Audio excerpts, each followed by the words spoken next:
Ne gjithë një e kujtojmë sa shumë ka dhënë Mërgata për vendlindjen. Edhe atëherë kur ishim në okupim, edhe gjatë luftës shkrimtare, edhe për mbijetesën sociale, por edhe për zhvillimin ekonomik, demokratizimin, pavarësimin e Kosovës dhe reputacionin e saj ndërkombëtar.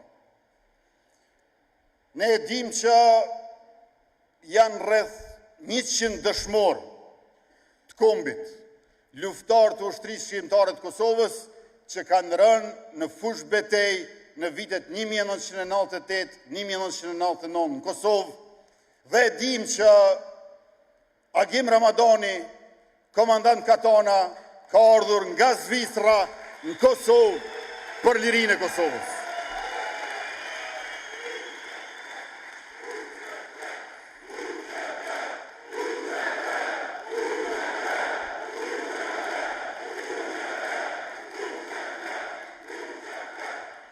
Ashtu, sikurse që ka ardhur edhe Fehmi Ladrovci prej Gjermanisë për të rënë në fushë betej në Kosovë, në përballjet pabarabartë me forcat armike të Serbisë. E përveç këtyre rreth 100 dëshmorëve të kombit, që i kemi nga diaspora jonë, janë edhe qindra të tjerë, veteran e invalid të luftës, të cilët ne i respektojmë dhe i falenderojmë për jetë e motë.